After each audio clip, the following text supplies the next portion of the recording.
ಎಲ್ಲರಿಗೂ ನಮಸ್ಕಾರ. ಥಟ್ ಅಂತ ಹೇಳಿ ಕ್ವಿಜ್ ಕಾರ್ಯಕ್ರಮಕ್ಕೆ ತಮಗೆಲ್ಲ ಸ್ವಾಗತ. ಸ್ಪರ್ಧೆಗಳಿಗೂ ಸಹ ಸ್ವಾಗತವನ್ನು ಕೋರ್ತಾ ಇದ್ದೇವೆ. ಭಾರತೀಯ ರೆಡ್ ಕ್ರಾಸ್ ಸಂಸ್ಥೆ ಕರ್ನಾಟಕ ರಾಜ್ಯ ಶಾಖೆಯ ಯುವಜನ ವಿಭಾಗವು ರಾಷ್ಟ್ರೀಯ ಯುವ ದಿನಾಚರಣೆಯ ಅಂಗವಾಗಿ ಕರ್ನಾಟಕ ರಾಜ್ಯದ ಅಂತರ ವಿಶ್ವವಿದ್ಯಾನಿಲಯಗಳ ರೆಡ್ ಕ್ರಾಸ್ ಕ್ವಿಜ್ ಸ್ಪರ್ಧೆಯನ್ನು ಏರ್ಪಡಿಸಿದೆ. ಆಯ್ಕೆಯ ಸುತ್ತು ಈಗ ನಡೀತಾ ಇದೆ. ಈ ಸುತ್ತಲ್ಲಿ ಭಾಗವಹಿಸಲು ಬಂದಿರುವ ವಿವಿಧ ವಿಶ್ವವಿದ್ಯಾನಿಲಯಗಳ ವಿದ್ಯಾರ್ಥಿಗಳ ಪರಿಚಯ ಮಾಡಿಕೊಂಡು ನಂತರ ಕಾರ್ಯಕ್ರಮ ಆರಂಭಿಸೋಣ. ಮೊದಲಿಗೆ ಸರ್ಕಾರಿ ಕೃಷಿ ವಿಶ್ವವಿದ್ಯಾನಿಲಯ ಬೆಂಗಳೂರು ಪರಿಚಯ ಮಾಡಿಕೊಳ್ಳಿ. ನನ್ನ ಹೆಸರು ಆನಂದ್, ಸರ್ಕಾರಿ ಕೃಷಿ ವಿಶ್ವವಿದ್ಯಾಲಯ ಬೆಂಗಳೂರು. ಸ್ವಾಗತ ತಮಗೆ. ತಮ್ಮ ಸಹಸ್ಪರ್ಧಿ. ನನ್ನ ಹೆಸರು ರವಿತೇಜ, ಸರ್ಕಾರಿ ಕೃಷಿ ವಿಶ್ವವಿದ್ಯಾಲಯ ಬೆಂಗಳೂರು. ಕೃಷಿ ವಿಶ್ವವಿದ್ಯಾನಿಲಯದ ವಿದ್ಯಾರ್ಥಿಗಳಿಗೆ ಸ್ವಾಗತ. ನನ್ನ ಹೆಸರು ಮೆರ್ಲಿನ್. ಮೈಸೂರು ವಿಶ್ವವಿದ್ಯಾನಿಲಯ. ನನ್ನ ಹೆಸರು ಮೆರ್ಲಿನ್, ಸರ್ಕಾರಿ ಪ್ರಥಮ ದರ್ಜೆ ಕಾಲೇಜು, ಕುವೆಂಪು ನಗರ, ಮೈಸೂರು. ತಮ್ಮ ಸಹಸ್ಪರ್ಧಿ. ನನ್ನ ಹೆಸರು ಕಾವೇರಿ ಬಿಕೆ, ದ್ವಿತೀಯ BSc ವ್ಯಾಸಂಗ ಮಾಡುತ್ತಿದ್ದೇನೆ. ನಾನು GFGC ಕುವೆಂಪು ನಗರ ಕಾಲೇಜಿಂದ ಬಂದಿದ್ದೇನೆ. ಮೈಸೂರು ವಿಶ್ವವಿದ್ಯಾನಿಲಯದ ವಿದ್ಯಾರ್ಥಿಗಳಿಗೆ ಸ್ವಾಗತವನ್ನು ಕೋರ್ತಾ ಇದ್ದೇನೆ. ಮುಂದಿನ ತಂಡ ಗುಲ್ಬರ್ಗಾ ವಿಶ್ವವಿದ್ಯಾನಿಲಯ. ನನ್ನ ಹೆಸರು ಮಾಳಿಂಗರಾಯ, ನಾನು ಗುಲ್ಬರ್ಗಾ ವಿಶ್ವವಿದ್ಯಾಲಯದಿಂದ ಬಂದಿರುತ್ತೇನೆ. ತಮ್ಮ ಸಹಸ್ಪರ್ಧಿ. ನನ್ನ ಹೆಸರು ಸಿದ್ದಣ್ಣಗೌಡ, ಸರ್ಕಾರಿ ಪ್ರಥಮ ದರ್ಜೆ ಕಾಲೇಜು ಜೇವರ್ಗಿ, ಕಲಬುರಗಿ ವಿಶ್ವವಿದ್ಯಾಲಯದಿಂದ ಬಂದಿರುತ್ತೇನೆ. ಗುಲ್ಬರ್ಗಾ ವಿಶ್ವವಿದ್ಯಾಲಯದ ವಿದ್ಯಾರ್ಥಿಗಳಿಗೆ ಶುಭವನ್ನ ಹಾರೈಸ್ತಾ ಇದ್ದೇವೆ. ಸ್ವಾಗತ ತಮಗೆ. ಮೂರೂ ತಂಡಗಳು ಸಿದ್ಧವಾಗಿದ್ದೀರಿ ಅನ್ನೋದಾದರೆ ನಿಯಮಗಳನ್ನು ನೋಡಿ ಕಾರ್ಯಕ್ರಮ ಆರಂಭಿಸೋಣ. ನಿಯಮಗಳು: ಒಟ್ಟು 12 ಪ್ರಶ್ನೆಗಳು. ಮೊದಲು ಬಜರ್ ಒತ್ತಿದವರಿಗೆ ಉತ್ತರ ನೀಡುವ ಅವಕಾಶ. ಪ್ರತಿ ಸರಿ ಉತ್ತರಕ್ಕೆ ಒಂದು ಪುಸ್ತಕ ಬಹುಮಾನ. ಆಯ್ಕೆಗಳು: ಬರುವ ಮೊದಲೇ ಬಜರ್ ಒತ್ತಿ ಸರಿ ಉತ್ತರ ನೀಡಿದರೆ 2 ಪುಸ್ತಕ ಬಹುಮಾನ. 100 ಅಂಕ ಗಳಿಸಿದವರಿಗೆ ವಿಶೇಷ ಬಹುಮಾನ. ನಕಾರಾತ್ಮಕ ತಂತ್ರಗಳಿಗೆ ಅವಕಾಶವಿಲ್ಲ. ಇಂದಿನ ಕಾರ್ಯಕ್ರಮದಲ್ಲಿ ನಾವು ನೀಡುವ ಎಲ್ಲ ಪುಸ್ತಕಗಳನ್ನು ನವಕರ್ನಾಟಕ ಪಬ್ಲಿಕೇಶನ್ಸ್ ಪ್ರೈವೇಟ್ ಲಿಮಿಟೆಡ್ ಅವರು ನೀಡಿದ್ದಾರೆ. ಅವರಿಗೆ ಕೃತಜ್ಞತೆಗಳನ್ನು ಸೂಚಿಸುತ್ತಾ ಕಾರ್ಯಕ್ರಮದ ಮೊದಲ ಪುಸ್ತಕ, ಮೊದಲ ಪ್ರಶ್ನೆಯನ್ನು ಈಗ ನೋಡೋಣ. ನಮ್ಮ ಪರಿಸರ, ಡಾಕ್ಟರ್ P. ಶಿವರಾಮ ರೈ ಬರೆದಿರುವಂಥ ಪುಸ್ತಕ. ನಮ್ಮ ಮೊದಲ ಪ್ರಶ್ನೆ ಈಗ ಬಂತು. ಪ್ರಶ್ನೆಯನ್ನು ನೋಡೋಣ. ಸಾಲ್ಫೆರಿನೋ ಯುದ್ಧದ ಭೀಕರತೆಯನ್ನು ಜಗತ್ತಿಗೆ ತಿಳಿಸಲು ಹೆನ್ರಿ ಡ್ಯುನಾಂಟ್ ಏನು ಮಾಡಿದ? ಮೊದಲಿಗೆ ಕೃಷಿ ವಿಶ್ವವಿದ್ಯಾನಿಲಯ, ಆನಂತರ ಗುಲ್ಬರ್ಗಾ ವಿಶ್ವವಿದ್ಯಾನಿಲಯ, ಕೊನೆಯಲ್ಲಿ ಮೈಸೂರು ವಿಶ್ವವಿದ್ಯಾನಿಲಯ.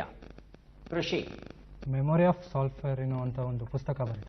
ಒಂದು ಪುಸ್ತಕವನ್ನು ಬರೆದ. ಗುಲ್ಬರ್ಗಾ ಅದೇ ಉತ್ತರವಾ ಬೇರೆದ?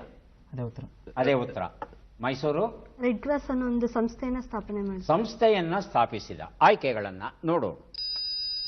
ನಾಟಕವನ್ನು ರಚಿಸಿದನೋ, ಕಾವ್ಯವನ್ನ ಬರೆದನೋ, ಕಾದಂಬರಿಯನ್ನ ಬರೆದನೋ, ಅನುಭವ ಕಥನವನ್ನ ಬರೆದನು? ಸರ್ಕಾರಿ ಕೃಷಿ ವಿಶ್ವವಿದ್ಯಾನಿಲಯ ಯಾವುದು ಸರಿ? ಅನುಭವ ಕಥನ. ಅನುಭವ ಕಥನವನ್ನ ಬರೆದನು. ಉತ್ತರವನ್ನ ನೋಡೋಣ. ಅನುಭವ ಕಥನವನ್ನ ಬರೆದನು ಅನ್ನೋದು ಸರಿಯಾದ ಉತ್ತರ. ಯಾಕಂದರೆ ಪುಸ್ತಕದ ಹೆಸರನ್ನು ಆಗಲೇ ತಾವು ಹೇಳಿದ್ದೀರಿ. ನಮ್ಮ ಪರಿಸರ ಈ ಕೃತಿಯ ಜೊತೆ ಇನ್ನೂ ಒಂದು ಪುಸ್ತಕ ಕೊಡಬೇಕಲ್ವಾ? ಆಯ್ಕೆಗಳು ಬರೋಕ್ಕೆ ಮೊದಲೇ ಕೊಟ್ರಿ ತಾವು. BM ಶ್ರೀಕಂಠಯ್ಯ ಜೀವನ ಸಾಧನೆ ಎನ್ನುವ ಪುಸ್ತಕ. 2 ಪುಸ್ತಕ ಕೃಷಿ ವಿಶ್ವವಿದ್ಯಾನಿಲಯದ ವಿದ್ಯಾರ್ಥಿಗಳಿಗೆ ನೀಡಿದ್ದೇನೆ. ಎ ಮೆಮೊರಿ ಆಫ್ ಸಾಲ್ಫೆರಿನೋ ಅನ್ನೋ ಪುಸ್ತಕವನ್ನು 1862ರಲ್ಲಿ ಹೆನ್ರಿ ಡ್ಯುನಾಂಟ್ ಪ್ರಕಟಿಸ್ತಾನೆ. 1600 ಪ್ರತಿಗಳನ್ನು ತನ್ನ ಸ್ವಂತ ಹಣದಿಂದ ಮುದ್ರಿಸ್ತಾನೆ. ಆತ ಎಲ್ಲ ಕಡೆಗೆ ಹಂಚ್ತಾನೆ. ಈ ಒಂದು ಪುಸ್ತಕದಲ್ಲಿ ಈ ಸಾಲ್ಫೆರಿನೋ ಸೇಂಟ್ ಮಾರ್ಟಿನೋ ಯುದ್ಧ ಏನು ನಡೀತು, ಈ ಯುದ್ಧಕ್ಕೆ ಎಷ್ಟು ಹಣ ಖರ್ಚಾಗಿದೆ, ಎಷ್ಟು ಜನ ಸತ್ತರು, ಎಷ್ಟು ಗಾಯಾಳುಗಳು, ತಾನು ಯಾವ ಪರಿಹಾರವನ್ನು ಕೈಗೊಂಡೆ, ಜೊತೆಗೆ ತನಗೆ ಸಹಾಯ ಮಾಡಿದವರು ಯಾರು, ಇವೆಲ್ಲವನ್ನ ವಿವರಿಸ್ತಾ ಕೊನೆಗೆ ಆತ ಒಂದು ಮಾತನ್ನು ಹೇಳ್ತಾನೆ. ಯುದ್ಧಗಳಲ್ಲಿ ಗಾಯಾಳುಗಳು ಯಾರಿರ್ತಾರೆ ಅವರನ್ನು ಸಂತೈಸೋದಕ್ಕೆ, ಅಗತ್ಯವಾದ ಶುಶ್ರೂಷೆಯನ್ನು ನೀಡೋದಕ್ಕೆ ಎರಡೂ ಸೈನ್ಯಕ್ಕೆ ಸೇರದೇ ಇರತಕ್ಕಂಥ ತೃತೀಯ ತಟಸ್ಥ ಸಂಸ್ಥೆ ಒಂದು ಸ್ಥಾಪನೆಯಾಗಬೇಕು ಅನ್ನೋ ಮಾಹಿತಿಯನ್ನು ಬರೀತಾನೆ. ಮುಂದೆ ಈ ಮಾಹಿತಿಯೇ ರೆಡ್ ಕ್ರಾಸ್ ಸಂಸ್ಥೆಗೆ ಜನ್ಮವನ್ನು ಕೊಡುತ್ತೆ. ಮುಂದಿನ ಪುಸ್ತಕ ಕಂಪ್ಯೂಟರ್ಗೆ ಪಾಠ ಹೇಳಿ TG ಶ್ರೀನಿಧಿ ಬರೆದಿರುವಂಥದ್ದು. ನಮ್ಮ ಪ್ರಶ್ನೆ ಈಗ ಬಂತು. ಪ್ರಶ್ನೆಯನ್ನು ನೋಡೋಣ. ಪ್ರಶ್ನೆ: ಭಾರತದಲ್ಲಿ ರೆಡ್ ಕ್ರಾಸ್ ಸಂಸ್ಥೆಯ ಒಟ್ಟು ಎಷ್ಟು ಜಿಲ್ಲಾ ಶಾಖೆಗಳಿವೆ? ಕೃಷಿ ವಿಶ್ವವಿದ್ಯಾನಿಲಯ 700. ಮೈಸೂರು ಮತ್ತು ಗುಲ್ಬರ್ಗ ಆಯ್ಕೆಗಳು ಕೊಡ್ಲಾ? ಆಯ್ಕೆಗಳು 700, 600, 900, 800. 800. 800. ಗುಲ್ಬರ್ಗ 600. 600. ಉತ್ತರವನ್ನು ನೋಡೋಣ. 700 ಅನ್ನೋದು ಸರಿಯಾದ ಉತ್ತರ. ಕೃಷಿ ವಿಶ್ವವಿದ್ಯಾಲಯದ ವಿದ್ಯಾರ್ಥಿಗಳು ಈ ಉತ್ತರವನ್ನು ಕೊಟ್ಟಿದ್ದಾರೆ. ಕಂಪ್ಯೂಟರ್ಗೆ ಪಾಠ ಹೇಳಿ ಎನ್ನುವ ಈ ಒಂದು ಪುಸ್ತಕವನ್ನು ಅವರಿಗೆ ಕೊಟ್ಟಿದ್ದೇನೆ. ನಮ್ಮ ದೇಶದಲ್ಲಿ 35 ರಾಜ್ಯಗಳು ಹಾಗೂ ಕೇಂದ್ರಾಡಳಿತ ಪ್ರದೇಶಗಳು ಇವೆ. ಒಟ್ಟಿಗೆ ಸೇರಿ ಆ ಎಲ್ಲವನ್ನೂ ಸೇರಿ ಲೆಕ್ಕ ಹಾಕ್ತು ಅಂದರೆ ಸುಮಾರು 700 ರೆಡ್ ಕ್ರಾಸ್ ಸಂಸ್ಥೆಗಳು ಇವೆ ಅನ್ನೋ ಮಾಹಿತಿ ನಮಗೆ ದೊರೆತಿದೆ. ಮುಂದಿನ ಪುಸ್ತಕ ನಮ್ಮ ಶರೀರ 200 ಪ್ರಶ್ನೆಗಳು. ಡಾಕ್ಟರ್ CR ಚಂದ್ರಶೇಖರ್ ಬರೆದಂಥ ಪುಸ್ತಕ ಇದು. ನಮ್ಮ ಪ್ರಶ್ನೆ: ಯುವ ರೆಡ್ ಕ್ರಾಸ್ ಸಂಸ್ಥೆಯ ಸದಸ್ಯನಾಗಲು ವಾರ್ಷಿಕ ಶುಲ್ಕ ಎಷ್ಟು? ಮೊದಲಿಗೆ ಕೃಷಿ ವಿಶ್ವವಿದ್ಯಾನಿಲಯ, ಅನಂತರ ಮೈಸೂರು ವಿಶ್ವವಿದ್ಯಾನಿಲಯ. ಕೃಷಿ ಟೆಕ್ನಿಕಲ್ ಕೋರ್ಸಸ್ ಇದ್ದರೆ 1500 ರೂಪಾಯಿ, ಸಾಮಾನ್ಯ ಕಾಲೇಜುಗಳಿದ್ದರೆ 50 ರೂಪಾಯಿ. ಇಲ್ಲಿ ಯುವ ರೆಡ್ ಕ್ರಾಸ್ ಸಂಸ್ಥೆಯ ಸದಸ್ಯನಾಗಲು ಅಂದರೆ ವ್ಯಕ್ತಿಯ ಬಗ್ಗೆ ಮಾತಾಡ್ತಾ ಇದ್ದೇವೆ. ಅದಷ್ಟೇ ಹೇಳಿದ್ರೆ ಸಾಕು. 50 ರೂಪಾಯಿ. 50 ರೂಪಾಯಿ. ಹೇಳಿ ಮೈಸೂರು 1,000 ರೂಪಾಯಿ. 1,000 ರೂಪಾಯಿ. ಗುಲ್ಬರ್ಗ ಆಯ್ಕೆಗಳು ಬೇಕಾ? ಆಯ್ಕೆಗಳು 100 ರೂಪಾಯಿಗಳು, 50 ರೂಪಾಯಿಗಳು, 250 ರೂಪಾಯಿಗಳು, 500 ರೂಪಾಯಿಗಳು. 250 ರೂಪಾಯಿ. ಉತ್ತರವನ್ನು ಸರಿಯಾದ ಉತ್ತರ 50 ರೂಪಾಯಿಗಳು. ಈ ಉತ್ತರವನ್ನು ಸರ್ಕಾರಿ ಕೃಷಿ ವಿಶ್ವವಿದ್ಯಾನಿಲಯದ ವಿದ್ಯಾರ್ಥಿಗಳು ನೀಡಿದ್ದಾರೆ. ನಮ್ಮ ಶರೀರ 200 ಪ್ರಶ್ನೆಗಳು ಈ ಒಂದು ಪುಸ್ತಕವನ್ನು ಅವರಿಗೆ ಕೊಟ್ಟಿದ್ದೇನೆ. ಸದಸ್ಯತ್ವ ಪಡಿಬೇಕಾದರೆ 1000 ರೂಪಾಯಿಯನ್ನು ಕಟ್ಟಬೇಕಾಗುತ್ತೆ. ಯಾರು ಎಲ್ಲರೂ ಜೂನಿಯರ್ ರೆಡ್ ಕ್ರಾಸು, ಯುವ ರೆಡ್ ಕ್ರಾಸು ಮತ್ತು ವಯಸ್ಕರರು ಯಾರು ಬೇಕಾದ್ರೂ ನಾವು ಆಜೀವ ಲೈಫ್ ಲಾಂಗ್ ಮೆಂಬರ್ ಅಂತ ಹೇಳ್ತಾರಲ್ಲ, ಆಗಬೇಕು ಅನ್ನೋದಾದರೆ 1,000 ರೂಪಾಯಿ ಕೊಡಬೇಕು. ಇಲ್ಲ ವರ್ಷ ನಾವು ಆಗ್ತೇವೆ ಅಂದರೆ 50 ರೂಪಾಯಿ ಕೊಟ್ಟರೆ ಸಾಕಾಗುತ್ತೆ. ನಮ್ಮ ಪರಿಸರ ಡಾಕ್ಟರ್ P. ಶಿವರಾಮರೈ ಬರೆದಿರುವಂತಹ ಪುಸ್ತಕ. ನಮ್ಮ ಪ್ರಶ್ನೆ ಈಗ ಬಂತು. ಪ್ರಶ್ನೆಯನ್ನು ನೋಡೋಣ. 18 ವರ್ಷದಿಂದ 60 ವರ್ಷಗಳವರೆಗೆ 90 ದಿನಗಳಿಗೊಮ್ಮೆ ರಕ್ತದಾನ ನೀಡಿದರೆ ಸುಮಾರು ಎಷ್ಟು ಜೀವಗಳನ್ನು ಉಳಿಸಬಹುದು? ಪ್ರಶ್ನೆಯನ್ನು ಅರ್ಥ ಮಾಡಿಕೊಂಡು ಉತ್ತರ ಕೊಡಿ. 18 ವರ್ಷದಿಂದ 60 ವರ್ಷಗಳವರೆಗೆ 90 ದಿನಗಳಿಗೆ ಅಂದರೆ 3 ತಿಂಗಳಿಗೆ ಒಂದು ಸಲ ರಕ್ತದಾನವನ್ನು ನೀಡಿದರೆ ಸುಮಾರು ಎಷ್ಟು ಜೀವಗಳನ್ನು ಉಳಿಸಬಹುದು ಅಂತ ಮೈಸೂರು ವಿಶ್ವವಿದ್ಯಾನಿಲಯದ ವಿದ್ಯಾರ್ಥಿಗಳು ಉತ್ತರವನ್ನು ಕೊಟ್ಟಿದ್ದಾರೆ. 168. 152. ಹೇಳಿ ಕೃಷಿ 168. ಗುಲ್ಬರ್ಗ 168. ಆಯ್ಕೆಗಳು ಸುಮಾರು 300, ಸುಮಾರು 600, ಸುಮಾರು 500, ಸುಮಾರು 400. ಉತ್ತರವನ್ನು ನೋಡೋಣ. ಸುಮಾರು 500 ಜನರ ಜೀವವನ್ನು ಉಳಿಸಬಹುದು. ಈಗೇನಾಗುತ್ತೆ, ಒಂದು ಬಾಟ್ಲಿ ರಕ್ತ ತಗೊಂಡ್ರೆ ಅದರಿಂದ ರೆಡ್ ಬ್ಲಡ್ ಸೆಲ್ಗಳು, ಕೆಂಪು ರಕ್ತ ಕಣಗಳನ್ನು ಪ್ರತ್ಯೇಕಿಸಬಹುದಲ್ವಾ, ಪ್ಲಾಸ್ಮಾ ಪ್ರತ್ಯೇಕಿಸಬಹುದಲ್ವಾ, ಹಾಗೆ ಪ್ಲೇಟ್ಲೆಟ್ಗಳನ್ನು ಪ್ರತ್ಯೇಕಿಸಬಹುದಲ್ವಾ, ಅಂದರೆ 3 ಜನರಿಗೆ ಸಹಾಯ ಆಯ್ತಲ್ವಾ. ಹೀಗೆ ಲೆಕ್ಕಾಚಾರ ಮಾಡಿ ಹೇಳಿದ್ದಾರೆ, ಕನಿಷ್ಠ 500 ಜನರ ಜೀವವನ್ನು ಉಳಿಸಬಹುದು. ಹಾಗಾಗಿ 3 ತಿಂಗಳಿಗೆ ಒಂದು ಸಲ ರಕ್ತದಾನ ಮಾಡಿ ಅಂತ ಹೇಳ್ತಾರೆ. ರಕ್ತದಾನ ಮಾಡಿದ್ರೆ ನಮಗೆ ಲಾಭ ಉಂಟು. ರಕ್ತದಾನವನ್ನು ಸ್ವೀಕರಿಸಿದವ್ರು ಜೀವ ಉಳಿಯುತ್ತೆ. ನಮಗೇನು ಬರುತ್ತೆ ಸಾರ್ ಅಂತ ತುಂಬ ಜನ ಕೇಳ್ತಾರೆ. ನಮಗೂ ಲಾಭ ಉಂಟು. ಒಂದು, ಹೃದಯಕ್ಕೆ ಬರುವಂಥ ರೋಗಗಳು ಕಡಿಮೆ ಆಗುತ್ತೆ, ಕ್ಯಾನ್ಸರ್ ಬರೋ ಸಾಧ್ಯತೆ ಕಡಿಮೆ ಆಗುತ್ತೆ, ಹೃದ್ರೋಗ ಬರುವಂಥ ಸಾಧ್ಯತೆ ಕಮ್ಮಿ ಆಗುತ್ತೆ, ರಕ್ತ ಸರಬರಾಜು, ಸಂಚಾರ, ಪರಿಚಲನೆ ಬಹಳ ಸ್ವಚ್ಛವಾಗಿ ನಡೆಯುತ್ತೆ. ಎಲ್ಲಕ್ಕಿಂತ ಮಿಗಿಲಾಗಿ ಒಂದು ಜೀವವನ್ನು ಉಳಿಸಿದ ತೃಪ್ತಿ ಏನಿದೆ ಅದು ದೊರೆಯುತ್ತೆ. ಎಷ್ಟು ಹಣ ಕೊಟ್ಟರೂ ಜೀವವನ್ನು ಉಳಿಸೋಕೆ ಸಾಧ್ಯವಿಲ್ಲ ಅನ್ನೋದನ್ನು ನಾವು ನೆನಪಲ್ಲಿ ಇಟ್ಕೋಬೇಕು. ನೈಸರ್ಗಿಕ ಸಂಪನ್ಮೂಲಗಳು, ಡಾಕ್ಟರ್ HR ಕೃಷ್ಣಮೂರ್ತಿ ಬರೆದಿರುವಂತಹ ಪುಸ್ತಕ. ನಾವು ಕೇಳುವ ಪ್ರಶ್ನೆ ಈಗ ಬಂತು. ಪ್ರಶ್ನೆಯನ್ನ ನೋಡೋಣ. ಈ ಕೆಳಗಿನ ಲೆಕ್ಕಗಳನ್ನು ಪೂರ್ಣಗೊಳಿಸಿ ಉತ್ತರಗಳನ್ನೆಲ್ಲ ಕೂಡಿ ಅಂತಿಮ ಉತ್ತರವನ್ನ ನೀಡಿ. ಲೆಕ್ಕಗಳು ಈಗ ಬಂತು. 1 ನಿಮಿಷದ ಕಾಲಾವಕಾಶ.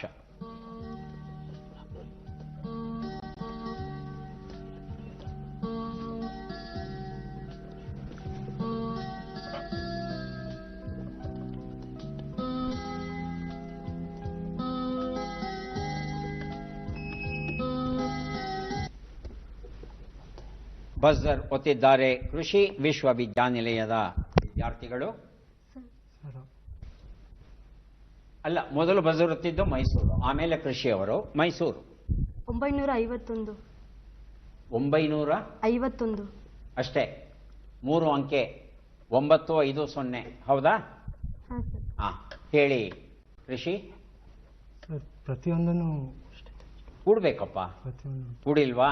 ಇಲ್ಲ ಸರ್, ಬರೀ ಒಂದು. ಎಲ್ಲ ಲೆಕ್ಕಗಳನ್ನು ಮಾಡಿ ಬರೋ ಉತ್ತರವನ್ನು ಕೂಡಿ ಗ್ರ್ಯಾಂಡ್ ಟೋಟಲ್ ನಮಗೆ ಕೊಡಬೇಕು. ಗುಲ್ಬರ್ಗ ಮಾಡಿಲ್ಲ ಲೆಕ್ಕ. ಉತ್ತರವನ್ನ ನೋಡೋಣ. 450, 550, 750, 151 ಎಲ್ಲವನ್ನ ಕೂಡಿದ್ರೆ 1901 ಬರುತ್ತೆ. ಹೋಗಲಿ, ಯಾರು ಬೇಕಾದರೂ ಬಜರ್ ಒತ್ಬಿಟ್ಟು ಉತ್ತರ ಕೊಡಬಹುದು.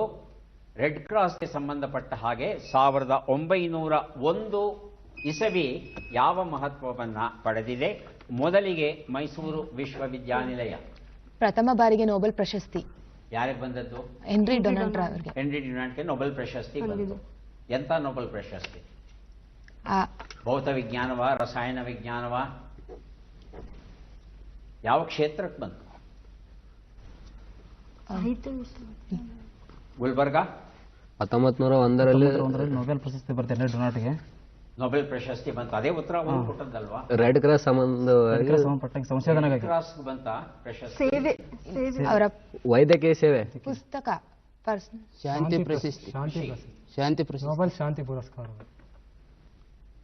1901ರಲ್ಲಿ ಹೆನ್ರಿ ಡ್ಯುನಾಂಟ್ ಅವರಿಗೆ ನೊಬೆಲ್ ಪ್ರಶಸ್ತಿ ದೊರೆಯುತ್ತೆ. 1901 ಪ್ರಪ್ರಥಮ ನೊಬೆಲ್ ಪ್ರಶಸ್ತಿ. ಈ ಉತ್ತರವನ್ನು ಮೊದಲು ಕೊಟ್ಟದ್ದು ಮೈಸೂರು ವಿಶ್ವವಿದ್ಯಾನಿಲಯದ ವಿದ್ಯಾರ್ಥಿಗಳು. ನೈಸರ್ಗಿಕ ಸಂಪನ್ಮೂಲಗಳು, ಡಾಕ್ಟರ್ HR ಕೃಷ್ಣಮೂರ್ತಿ ಬರೆದಂತಹ ಪುಸ್ತಕ ಮೈಸೂರು ವಿಶ್ವವಿದ್ಯಾನಿಲಯದ ವಿದ್ಯಾರ್ಥಿಗಳಿಗೆ ನೀಡಿದ್ದೇನೆ.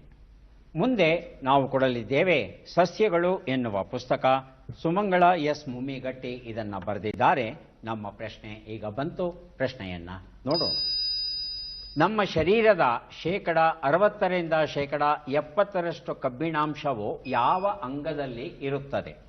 ಗುಲ್ಬರ್ಗ ವಿಶ್ವವಿದ್ಯಾನಿಲಯದ ಹುಡುಗರು ಬಜರ್ ಒತ್ತಿದ್ದಾರೆ.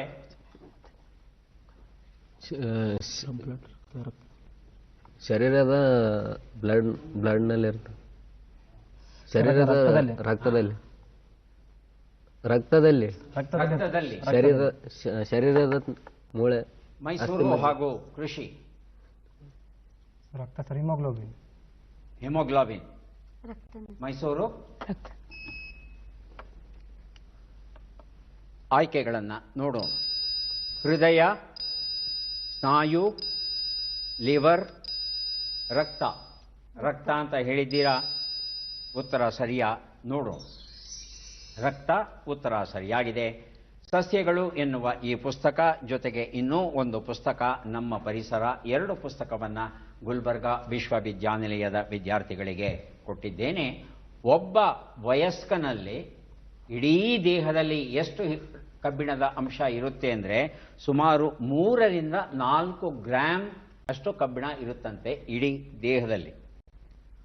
ಕಬ್ಬಿಣಾಂಶ ಅತ್ಯಂತ ಹೆಚ್ಚು ಪ್ರಮಾಣದಲ್ಲಿ ಇರೋದು ಯಾವುದರಲ್ಲಿ ಅಂದರೆ ಸೊಪ್ಪಲ್ಲಿ. ಹಾಗಾಗಿ ಸೊಪ್ಪನ್ನು ನಿತ್ಯ ಬಳಸಬೇಕು. ಒಂದು ದುರಂತ ಏನು ಅಂದರೆ ನಮ್ಮ ದೇಶದಲ್ಲಿ ಸಾಮಾನ್ಯವಾಗಿ ಮಕ್ಕಳು, ತಾಯಂದಿರು ಹಾಗೂ ವೃದ್ಧರು ರಕ್ತಹೀನತೆಯಿಂದ ನರಳುತ್ತಾರೆ. ರಕ್ತದ ಕೊರತೆ ತೀವ್ರವಾಗಿರುತ್ತೆ. ಅದರಲ್ಲೂ ಕೊಕ್ಕೆ ಹುಳ ಸೇರ್ಕೊಂಡ್ಬಿಟ್ರೆ ರಕ್ತ ಬಹಳ ಬೇಗ ನಾಶವಾಗುತ್ತೆ. ಹಾಗಾಗಿ ನಾವೇನು ಮಾಡಬೇಕು ಅಂದರೆ, ನೇರವಾಗಿ ಕಬ್ಬಿಣದ ಅಂಶ ತಗೊಳ್ಳಿಕ್ಕೆ ಸಾಧ್ಯ ಇಲ್ಲ, ಬಡತನ ಅಥವಾ ಮತ್ತೊಂದು ಕಾರಣ ಕೊಟ್ಟರೆ ಒಂದು ಸರಳ ಉಪಾಯ ಉಂಟು. ಏನಿಲ್ಲ, ಮನೆಯಲ್ಲಿ ಬಾಣಲೆ ಬಳಸ್ತೇವೆ, ತವಾ ಬಳಸ್ತೇವೆ ಚಪಾತಿ ಮಾಡೋದಕ್ಕೆ, ಒಗ್ಗರಣೆ ಹಾಕೋದಕ್ಕೆ ಇತ್ಯಾದಿಗಳಿಗೆಲ್ಲ. ಅಂತಹ ಕಡೆಗಳಲ್ಲೆಲ್ಲ ಕಬ್ಬಿಣದ ಕಡಾಯಿಯನ್ನು, ಕಬ್ಬಿಣದ ತವವನ್ನು ಬಳಸ್ತಾ ಹೋಯಿತು ಅಂದರೆ ಆ ಕಬ್ಬಿಣದ ಅಂಶ ಸ್ವಲ್ಪವೇ ಪ್ರಮಾಣದಲ್ಲಿ ಆಹಾರ ಪದಾರ್ಥಗಳ ಮೂಲಕ ನಮ್ಮ ಶರೀರವನ್ನು ಸೇರುತ್ತೆ. ಮುಂದಿನ ಪುಸ್ತಕ ಮತ್ತು ಪ್ರಶ್ನೆ ಪ್ರಾಣಿಗಳು. ಸುಮಂಗಳ ಎಸ್ ಮುಮ್ಮಿಗಟ್ಟಿ ಇದನ್ನು ಬರೆದಿದ್ದಾರೆ. ನಮ್ಮ ಪ್ರಶ್ನೆ ಈಗ ಬಂತು. ಪ್ರಶ್ನೆಯನ್ನು ನೋಡೋಣ. ಭಾರತದಲ್ಲಿರುವ 35 ರಾಜ್ಯಗಳು ಹಾಗೂ ಕೇಂದ್ರಾಡಳಿತ ಪ್ರದೇಶಗಳಲ್ಲಿ ಎಷ್ಟು ನೈಸರ್ಗಿಕ ವಿಕೋಪಕ್ಕೆ ಒಳಗಾಗುವ ಸಾಧ್ಯತೆ ಇದೆ? ಪ್ರಶ್ನೆಯನ್ನು ಓದಿ ಮುಗಿಸೋಷ್ಟರಲ್ಲಿ ಕೃಷಿ ವಿಶ್ವವಿದ್ಯಾನಿಲಯದ ವಿದ್ಯಾರ್ಥಿಗಳು, ಮೈಸೂರು ನಂತರ ಗುಲ್ಬರ್ಗ ವಿದ್ಯಾರ್ಥಿಗಳು ಬರೆದಿರುತ್ತಿದ್ದಾರೆ. ಕೃಷಿ ವಿಶ್ವವಿದ್ಯಾನಿಲಯ ಸರ್ 22. 22. ಮೈಸೂರು 25 ಬಾ 25. 25 ಹೇಳಿ. ಗುಲ್ಬರ್ಗ 27%. 27. ಆಯ್ಕೆಗಳು 25, 20, 15, 30. ಉತ್ತರವನ್ನು ನೋಡೋಣ. 25 ಅನ್ನೋದು ಸರಿಯಾದ ಉತ್ತರ. ಈ ಉತ್ತರವನ್ನು ಮೈಸೂರು ವಿಶ್ವವಿದ್ಯಾನಿಲಯದ ವಿದ್ಯಾರ್ಥಿಗಳು ಕೊಟ್ಟಿದ್ದಾರೆ. ಪ್ರಾಣಿಗಳು ಈ ಒಂದು ಪುಸ್ತಕವನ್ನು ಅವರಿಗೆ ಕೊಟ್ಟಿದ್ದೇನೆ. ಆಯ್ಕೆಗಳು ಬರೋಕ್ಕೆ ಮೊದಲೇ ಕೊಟ್ರಾ, ಆಮೇಲೆ ಕೊಟ್ರಾ? ಮೊದಲೇ ಕೊಟ್ರಿ ಅಲ್ವಾ? ಹಾಗಾಗಿ ಇನ್ನೂ ಒಂದು ಪುಸ್ತಕ ಚಿಂತನ ಚೇತನ ಕೊಟ್ಟಿದ್ದೇನೆ. 2 ಪುಸ್ತಕವನ್ನು ಕೊಟ್ಟಿದ್ದೇನೆ. ನಮ್ಮ ಭಾರತ ದೇಶದ 59% ಪ್ರದೇಶದಲ್ಲಿ ಭೂಕಂಪ ಆಗುವ ಸಾಧ್ಯತೆ ಇದೆ. ಇದನ್ನು ನಾವು ತಿಳ್ಕೋಬೇಕು. ಹಾಗೆಯೇ 5700 ಕಿಲೋಮೀಟರ್ ಕರಾವಳಿ ಇದೆ ನಮ್ಮ ದೇಶಕ್ಕೆ. ಇಲ್ಲೂ ಸಹ ಚಂಡಮಾರುತ ಮತ್ತು ಇತರ ಅಪಘಾತಗಳು ಅಥವಾ ಇತರ ವಿಕೋಪಗಳು ಸಂಭವಿಸುವ ಸಾಧ್ಯತೆ ಹೆಚ್ಚಿರುತ್ತೆ. ಹಾಗಾಗಿ ಸದಾ ನಾವು ಎಚ್ಚರಿಕೆಯಿಂದ ಇರಬೇಕಾಗುತ್ತೆ. ಮುಂದಿನ ಪುಸ್ತಕ ಕ್ಯಾಲೆಂಡರ್ನೊಂದಿಗೆ ಸಂಖ್ಯಾ ವಿನೋದ, PK ಶ್ರೀನಿವಾಸನ್ ಬರೆದಿರುವಂಥದ್ದು. ನಮ್ಮ ಪ್ರಶ್ನೆ,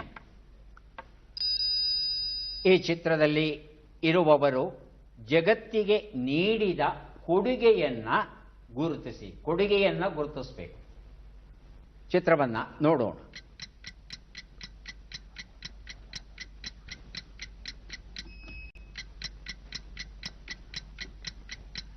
ಆಯ್ಕೆಗಳು ಬರೋದಕ್ಕೆ ಮೊದಲೇ ಕೃಷಿ ವಿಶ್ವವಿದ್ಯಾನಿಲಯದ ವಿದ್ಯಾರ್ಥಿಗಳು ಬರೆದಿರುತ್ತಿದ್ದಾರೆ. ಉತ್ತರ: ಎಡ್ವರ್ಡ್ ಜನ್ನರ್ ಆಂಥ್ರಾಕ್ಸ್ ಡಿಸೀಸ್ಗೆ ಲಸಿಕೆಯನ್ನು ಕಂಡುಹಿಡಿಯುತ್ತಾನೆ. ಹೆಸರೇನು? ಎಡ್ವರ್ಡ್ ಜನ್ನರ್ ಅಂತ ಹೇಳಬೇಕು. ಜನ್ನರ್ ಅಂದ್ರೆ ತಪ್ಪು ಉಚ್ಚಾರ ಆಗುತ್ತೆ. ಏನ್ ಮಾಡಿದ್ರು ಅವರು? ಇದು ಆಂಥ್ರಾಕ್ಸ್ ಡಿಸೀಸ್ಗೆ ಸಿಡುಬು ರೋಗಕ್ಕೆ ಲಸಿಕೆಯನ್ನು ಕಂಡುಹಿಡಿಯುತ್ತಾನೆ. ಆಂಥ್ರಾಕ್ಸ್ಗೆ. ಎಸ್.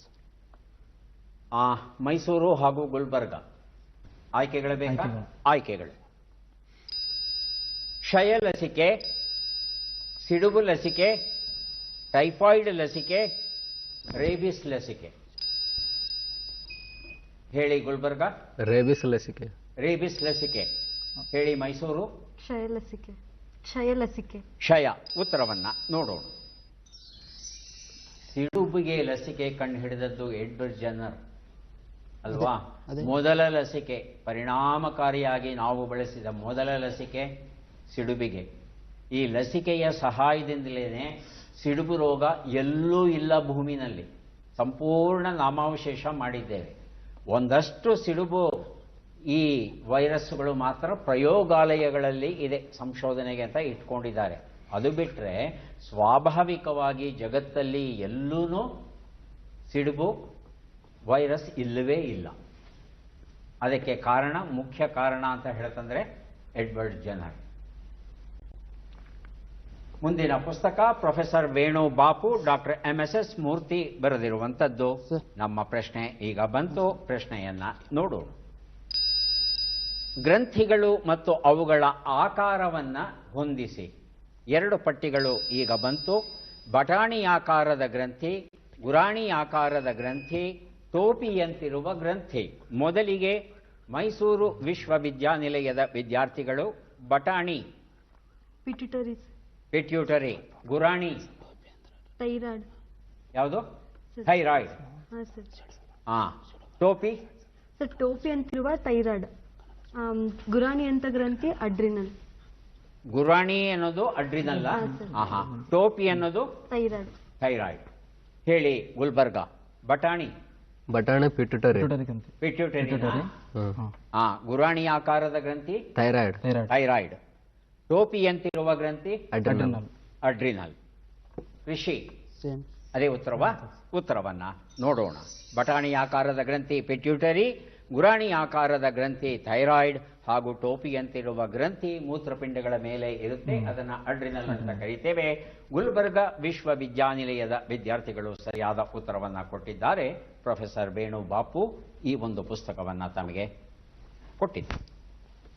ಆಯ್ಕೆಗಳು ಬಂದ ಮೇಲೆ ಕೊಟ್ರ ಮೊದಲೇ ಕೊಟ್ರ? ಆಯ್ಕೆಗಳು ಬಂದ ಮೇಲೆ ಕೊಟ್ಟದ್ದು ಅಲ್ವಾ? ನೀವೇ ಮಾಡಿ ಬಳಸಿ ಬಿಸಿಲು ಒಲೆ, ಜಿ.ವಿ. ಗಣೇಶಯ್ಯ ಬರೆದಿರುವಂಥದ್ದು. ನಮ್ಮ ಪ್ರಶ್ನೆ, ಎನ್ಸಿಸಿ ಧ್ಯೇಯ ವಾಕ್ಯವೇನು? ಆಯ್ಕೆಗಳನ್ನ ಕೊಡ್ಲಾ? ಗೊತ್ತಿದೆಯಾ? ಹೇಳಿಮ್ಮ. ಸೇವೆ. ನಾನು ನನ್ನ ಧ್ಯೇಯ ವಾಕ್ಯ ಸ್ಲೋಗನ್ ಮೊಟ್ಟೋ ಅಂತ ಹೇಳ್ತಾರೆ.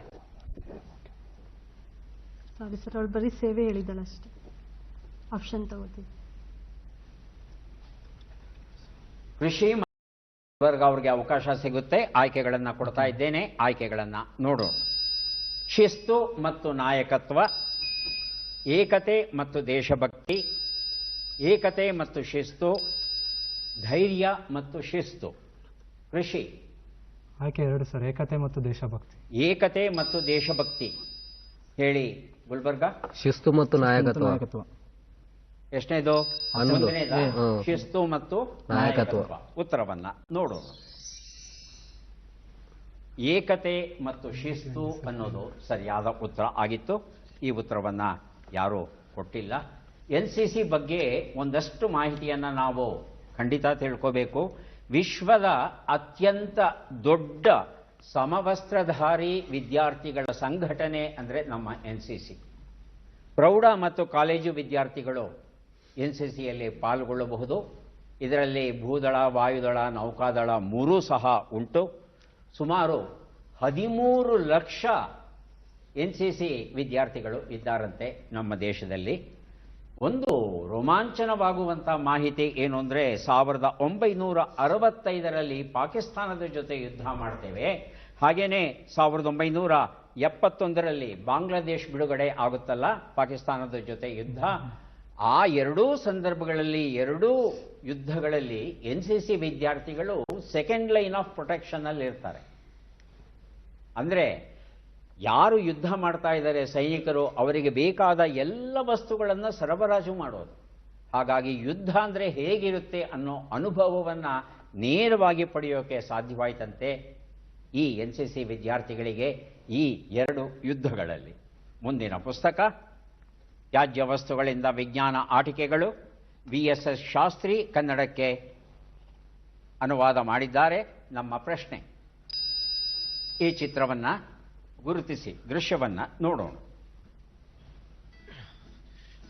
Hello hi. Hello Tarun Anand. Tamanna sir. Hi Tamanna, nice meet you. रोजान ने आपसे मेरे. हाँ, रोजी ने बताया था कि प्लीज जी. That's fine. या फाइलिंग कैबिनेट मंगाया है. तो रोजी कह रही थी कि आपके जॉब में कुछ प्रॉब्लम हुआ था. जी. कम इन. उसी सिलसिले में मैं आप. ಆಯ್ಕೆಗಳು ಬೇಕಾ? ಪ್ರಶ್ನೆ ಗೊತ್ತಿದ್ರೆ ಬಜರ್ ಹೊತ್ತಿ ಉತ್ತರ ಕೊಡಿ. ಆಯ್ಕೆಗಳನ್ನು ನೋಡೋಣ. ಮುಷ್ಕಿಲೆ, ಜರಾಸಿ ಗಲ್ತಿ, ನಾಮ್, ಫಿರ್ ಮಿಲೆಂಗೆ. ಕಣ್ಣು ಮುಚ್ಕೊಂಡು ಒತ್ತಿ ಅಲ್ವಾ, ಏನೋ ಋಣಾತ್ಮಕ ಅಂಕಗಳಿಲ್ಲ. ಹಾಗಾಗಿ ಪ್ರಯತ್ನಿಸಿ. ಹೇಳಿ ಮೈಸೂರು ವಿಶ್ವವಿದ್ಯಾನಿಲಯ. ಫಿರ್ ಮಿಲೆಂಗೆ. ಗುಲ್ಬರ್ಗ ಆಯ್ಕೆ 2. ಆಯ್ಕೆ 2 ಜರಾಸಿ ಗಲ್ತಿ. ಕೃಷಿ ನಾಮ್ ಆಯ್ಕೆ 3. ನಾಮ್. ಉತ್ತರವನ್ನ ನೋಡೋಣ. ಫಿರ್ ಮಿಲೆಂಗೆ ಅನ್ನೋದು ಸರಿಯಾದ ಉತ್ತರ ಆಗಿತ್ತು.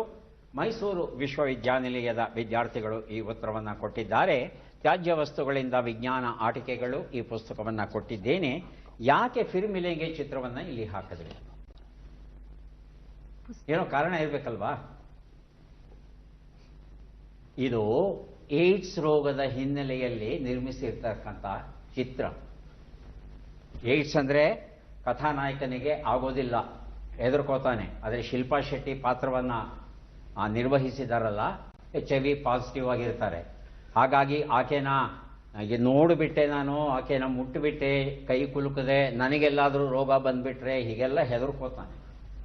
ಹಾಗೇನು ಆಗಲ್ಲಪ್ಪ, ಮುಟ್ಟೋದ್ರಿಂದ ಒಟ್ಟಿಗೆ ಕೂತ್ಕೊಳ್ಳೋದ್ರಿಂದ ಹರಡೋದಿಲ್ಲ ಅಂತ ಹೇಳಿ ಆತನ ಗೆಳೆಯ ಒಬ್ಬ ವೈದ್ಯ ಮಾಹಿತಿಯನ್ನು ಕೊಡ್ತಾನೆ. ಬಹಳ ಪ್ರಖ್ಯಾತವಾಗಿತ್ತು ಈ ಚಿತ್ರ ಫಿರ್ಮಿಲೆಂಗೆ. ಈಗ ಬಂದಿದ್ದೇವೆ ಕೊನೆಯ ಪ್ರಶ್ನೆಗೆ, ಬಂಪರ್ ಪ್ರಶ್ನೆಗೆ. 4 ಪುಸ್ತಕಗಳನ್ನು ಕೊಡ್ತಾ ಇದ್ದೇವೆ. ವಿಶ್ವ ಕಥಾಕೋಶದ 4 ಸಂಪುಟಗಳು. ಪ್ರಶ್ನೆ ಈಗ ಬಂತು. ಪ್ರತಿಯೊಬ್ಬ ಮನುಷ್ಯನಿಗೂ ಅಗತ್ಯವಾದ ಇದನ್ನ ಪಡೆಯಲು ವಿದ್ಯಾರ್ಥಿಗಳು ಮೂಲಭೂತ ಅರಿವನ್ನ ಗಳಿಸಬೇಕಾಗುತ್ತದೆ. Basic knowledge. ಕೃಷಿ ವಿಶ್ವವಿದ್ಯಾನಿಲಯ ಪ್ರಥಮ ಚಿಕಿತ್ಸೆ ಫಸ್ಟ್. ಪ್ರಥಮ ಚಿಕಿತ್ಸೆ, ಶಿಕ್ಷಣ ಶಿಕ್ಷಣ ಏನಪ್ಪ? ಶಿಕ್ಷಣ. ಸುಳುಹು 1.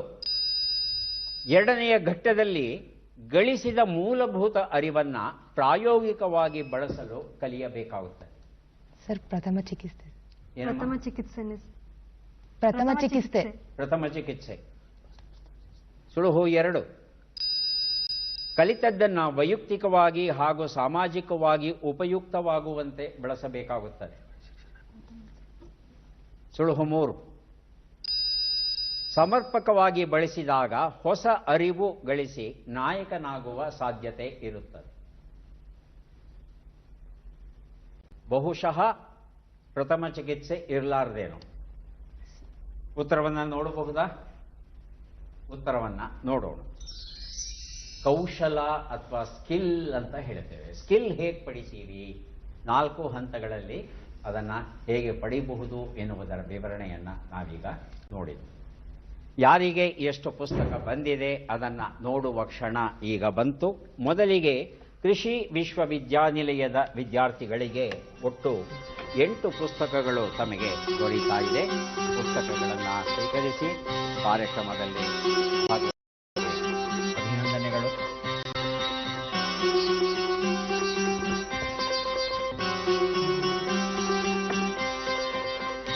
ಮೈಸೂರು ವಿಶ್ವವಿದ್ಯಾನಿಲಯದ ವಿದ್ಯಾರ್ಥಿಗಳಿಗೆ 4 ಪುಸ್ತಕ ದೊರೆತಿದೆ. ಸ್ವೀಕರಿಸಿ ಅಭಿನಂದನೆಗಳು.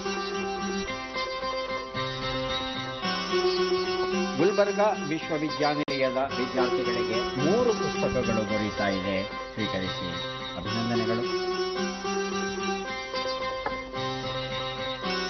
ವೀಕ್ಷಕರೇ, ಇದುವರೆಗೂ ತಾವು ಕೊನೆಯ ಆಯ್ಕೆಯ ಸುತ್ತನ್ನ ನೋಡಿದ್ರಿ. ಈ ಆಯ್ಕೆಯ ಸುತ್ತಲ್ಲಿ ಅತ್ಯಂತ ಹೆಚ್ಚಿನ ಅಂಕಗಳನ್ನು ಗಳಿಸಿದವರು ಸರ್ಕಾರಿ ಕೃಷಿ ವಿದ್ಯಾಲಯ ಬೆಂಗಳೂರಿನ ವಿದ್ಯಾರ್ಥಿಗಳು. ಸಹಜವಾಗಿ ಇವರು ಫೈನಲ್ ಹಂತವನ್ನು ತಲುಪಿದ್ದಾರೆ. ಫೈನಲ್ ಕ್ವಿಜ್ ಕಾರ್ಯಕ್ರಮವನ್ನು ಮುಂದಿನ ಕಂತಲ್ಲಿ ನಾವು ನೋಡೋಣ. ಮತ್ತೆ ಭೇಟಿಯಾಗೋಣ. ನಮಸ್ಕಾರ.